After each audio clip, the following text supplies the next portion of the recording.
तुम्हारे ऑफिस में एक बंदा है जो तुमसे कम काम करता है पर उसकी सैलरी तुमसे कहीं ज्यादा है, और इसके पीछे का कारण ना बहुत इंटरेस्टिंग है, साइंटिफिक है और साइकोलॉजिकल है। तो चलो समझते हैं।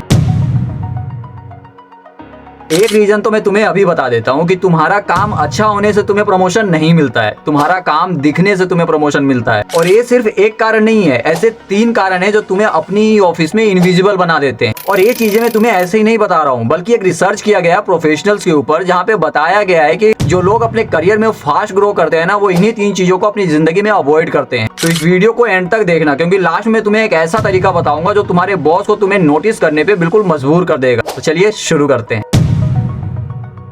तो सबसे पहली मिस्टेक कि तुम अपने आप को ओवररेट कर रहे हो। समझ नहीं आया? चलो सही से समझाता हूँ। अब पहली मिस्टेक देखो कि तुमने ऑफिस में एक प्रेजेंटेशन बनाया, बहुत मेहनत किया, टाइम लगाया, तुम्हें लगा कि परफेक्ट है, और जब तुम उस प्रेजेंटेशन को अपने बॉस के पास ले गए, उसने कहा ठीक ठाक है लेकिन इसमें इंप्रूवमेंट चाहिए। तुम शॉक हो गए, तुम्हें लगा यार इतनी मेहनत की फिर भी इंप्रूवमेंट चाहिए, आखिरकार ऐसा होता क्यों है?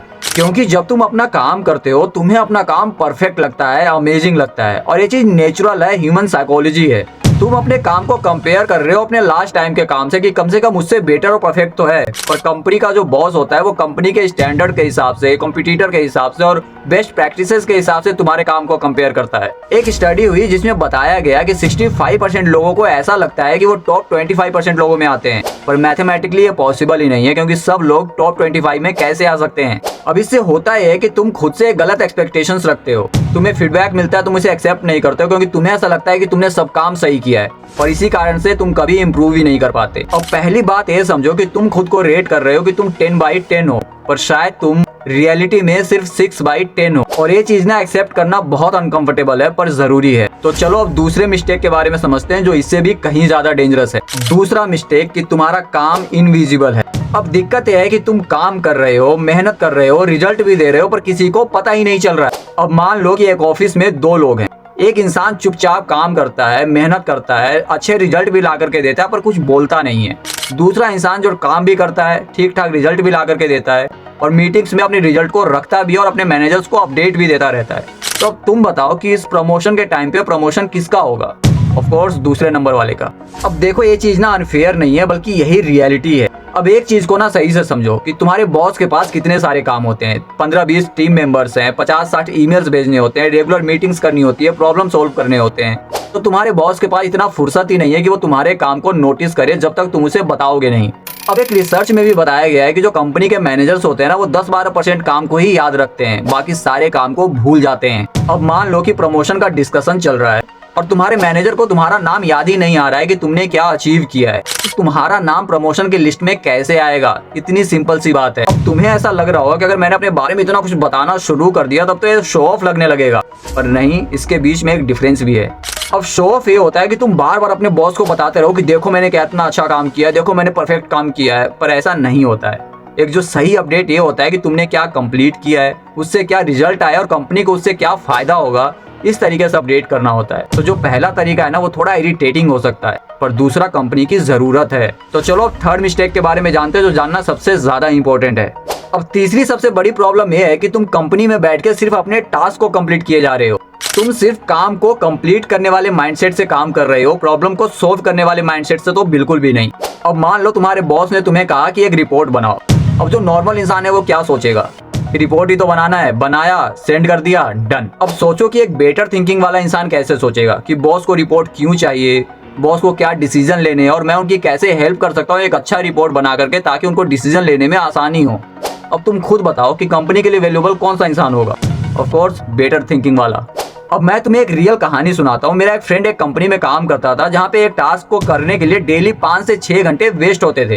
अब हर इंसान सोचता था यार काम ही तो करना है, चलो कर लेते हैं, पर मेरे फ्रेंड ने सोचा क्यों ना इस काम को ऑटोमेट करते हैं। वीकेंड्स पे उसने एक प्रोसेस बनाया और अब वो काम डेली 30 मिनट में पूरा हो जाता है। और तुम्हें पता है इसका रिजल्ट क्या आया? मेरे फ्रेंड को 1 महीने के अंदर प्रमोशन मिल गया।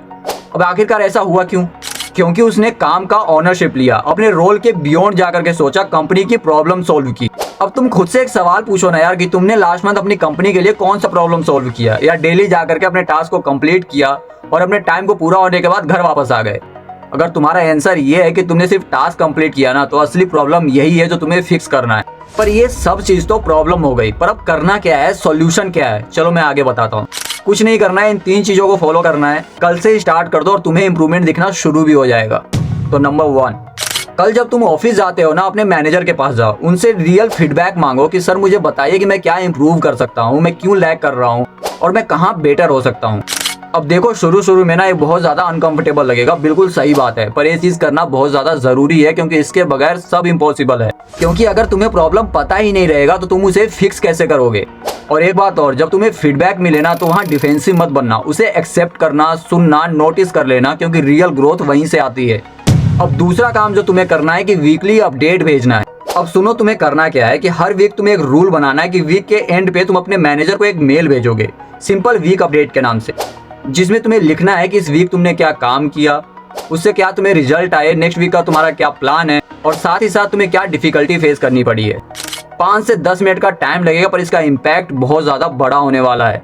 अब देखो इससे होगा क्या कि मैनेजर को तुम्हारा कंट्रीब्यूशन याद रहेगा, रिकॉर्ड्स में रहेगा, और जब अप्रेजल का टाइम आएगा ना तो मैनेजर को तुम सबसे पहले याद आओगे। तीसरा सॉल्यूशन जो सबसे ज़्यादा इम्पैक्टफुल है, जो तुम्हें ट्राई करना है, जब भी तुम्हारे ऑफिस की मीटिंग में किसी प्रॉब्लम को डिस्कस किया जा रहा हो ना, तुम्हें सिर्फ एक सेंटेंस अपने मैनेजर्स के सामने बोलना है कि सर इस प्रॉब्लम को सोल्व करने का ना एक तरीका है मेरे पास, अगर आप मुझे अलाउ करें तो मैं नेक्स्ट वीक तक आपको इस प्रॉब्लम का सोल्यूशन बता सकता हूँ।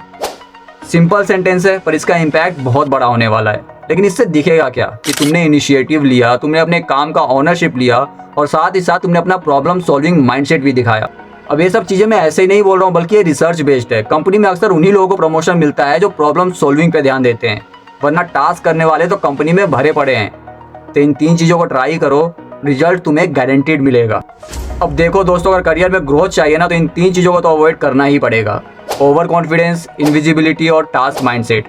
दूसरों से फीडबैक लेना शुरू करो, अपने काम को दिखाओ और प्रॉब्लम सॉल्वर बनो, ओनरशिप लो। अब देखो, काम में हार्डवर्क करना ज़रूरी है पर सिर्फ हार्डवर्क से ही तुम्हें प्रमोशन नहीं मिलता है। हार्डवर्क, विजिबिलिटी और प्रॉब्लम सॉल्विंग, ये तीनों चीज़ें रहेंगी तभी करियर में ग्रो कर पाओगे। तो अगर वीडियो अच्छी लगी हो तो वीडियो को लाइक कर देना, नीचे कमेंट करके बताना कि कौन सा मिस्टेक तुम अभी तक कर रहे थे जो तुम्हें रिलेटेबल लगा। और ऐसी अमेजिंग वीडियोज़ मैं हमेशा लाता रहता हूँ, तो चैनल को सब्सक्राइब कर लेना और ऐसे दोस्तों के साथ वीडियो को शेयर कर देना जो अपने करियर में रुके पड़े, जिनको प्रमोशन नहीं मिलता है, शायद उनकी हेल्प हो जाए। और एक बात हमेशा याद रखना कि साइलेंट मेहनत हमेशा अननोटिस्ड रहती है और स्मार्ट और विजिबल मेहनत से ही तुम्हारा करियर ग्रो करता है। बाकी मैं मिलता हूँ तुमसे नेक्स्ट वीडियो में, तब तक के लिए गुड बाय।